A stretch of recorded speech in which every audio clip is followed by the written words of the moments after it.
You want me to put that on my todger?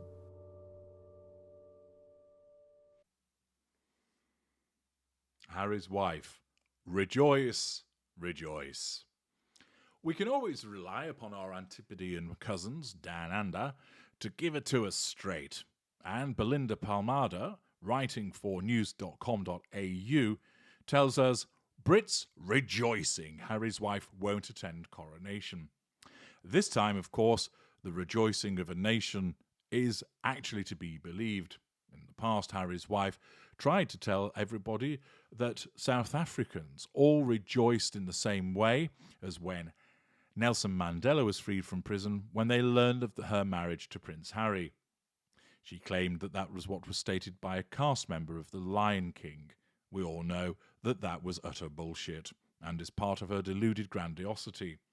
But here, there is no delusion. The fact is that many people in the United Kingdom are delighted that Harry's wife will not attend the coronation. What does Belinda Palmada have to tell us? The British are rejoicing that Harry's wife will not attend King Charles III's coronation next month, according to an Australian commentator. Earlier this week, Buckingham Palace announced that Harry decided to attend his father's coronation, while Harry's wife would remain in the United States with their children. Buckingham Palace is pleased to confirm that the Duke of Sussex will attend the coronation service, a palace spokesman said. The Duchess of Sussex will remain in California with Prince Archie and Princess Lilibet. If you want to understand more of the breakdown of what that statement actually means, watch my video, Harry's Attendance, a Brutal Blow for Her. The coronation ceremony falls on the same day as Archie's birthday, and that ultimately became a factor in the outcome, according to improbably named plastic-faced lieutenant and Finding Freedom author and friend, apparently, of Harry's wife, Omid Scobie. I understand that Archie's 4th birthday, also on May 6th, played a factor in the couple's decision, he tweeted. As I've explained to you elsewhere, that's sheer bollocks. Essentially, she's not attended because she's a coward, because her narcissism anticipates that she'll be roundly booed and despised, and therefore she asserts control at this juncture by saying, I'm not going. And her narcissism offers an excuse through her lieutenant as it's Archie's 4th birthday. Notwithstanding the fact, of course, that last year Prince Harry went off playing polo on his son's birthday, and you could kill two birds with one stone by both attending the coronation and still celebrating something for his birthday. It is the fact that we can all see through this piss-poor excuse. Speaking on Sky News on Friday, media writer for The Australian, Sophie Ellsworth, weighed in on the Duchess of Sussex' long-awaited decision to not attend the historic event on May 6th. I can't believe that woman is not going because she's obsessed with herself, Miss Ellsworth told the programme. She's obsessed with being in the media and obsessed with dominating headlines, but I think that it is a good decision. Naturally, interjecting there, she is obsessed with being in the media because by being in the media it provides her with an opportunity to control people, it allows her to draw fuel, and it can also enable her to manage her facade and receive money. Therefore, it caters to the prime aims also. Accordingly, her narcissism regularly wants her to be in the media, be reported on, because she operates whereby she believes that she is the central character in a film. She believes that she's the most important person on the planet, if not the universe. The article continues, stating, the journalist claimed it was hard to find a British person who liked Prince Harry. And this, of course, interjecting, is demonstrative of the fact that once upon a time, many people did like Harry, the Playboy Prince, and noticed the impact of his wife's behaviour has had upon him. He's regarded as a traitor, he's disliked, and he's likely to find himself booed. The article continues by stating, I know when I was there last year in London for the Queen's Jubilee, people despised him and they despised her. This guy's done immense damage to the royal family and makes a fortune out of doing it. So shame on him, but hopefully he behaves himself at the coronation.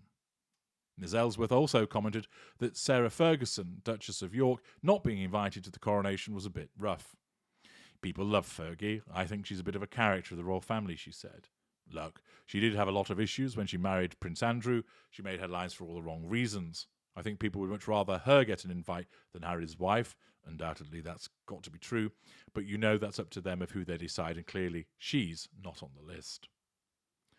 The Sussexes' delay in making a decision had been causing problems for organisers with seating plans yet to be finalised. The cut-off date for RSVPs was April 3rd.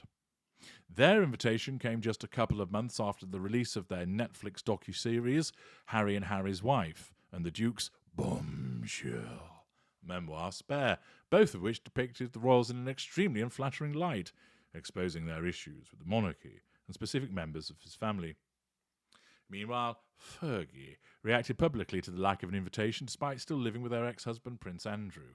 While promoting her novel, A Most Intriguing Lady, on the UK TV programme Loose Women, she addressed the apparent curled shoulder, saying she watched the crowning at home with her corgis, Muck and Fergus, who she adopted after Queen Elizabeth II died. I personally will have a little tea and coronation chicken sandwich and put out the bunting, she said. That's what I'm going to be doing, because that will make me very happy, the author went on, adding that she's more than content to watch it on television because you hear a lot on the telly. Fergie then admitted that she likes the royal commentators and loves to listen to their observations during the event. However, she said she understood that because she is divorced from the Duke of York, she never expected to receive an invitation. You can't have it both ways. You can't be divorced and then say, I want this. You're in or you're out, the mother of two noted. I think it's really great to be supportive big time. The Duchess stated that she plans to take the dogs, some sandwiches and the bunting to an elderly people's home in a little van on the day. While Ferguson won't be at the coronation, her daughters Princess Beatrice and Eugenie will be attending alongside Andrew. Now, note the response of Fergie there to the fact that she's not been invited. She understands why, she's still supportive, and she demonstrates that although she, in the past, was often quite up herself, she's essentially a kind person. She doesn't complain by suggesting that the royal family are horrible for not inviting her. She makes it plain that she understands why. She's no longer married to the Duke of York. She explains that I'll still be supporting the coronation. It's all jolly good fun. Could you imagine Harry's wife behaving that way as a consequence of she were not invited? Of course not. She would bleat and complain, say that she's been put in this unfortunate position, that she's got concerns about security as a consequence of the way that people have treated her, make it all about her. And Fergie gets it spot on, where she explains you can't have it both ways. You can't be divorced and then say, I want this. You're in or you're out. However, Harry's wife doesn't see it that way. She believes that you can be both in and out at the same time. That's what she attempted to do with the whole Megxit shenanigans.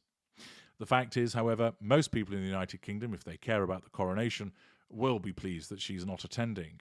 And that knowledge, of course, is a further challenge to her. I'm H.G. Tudor. Thank you for listening.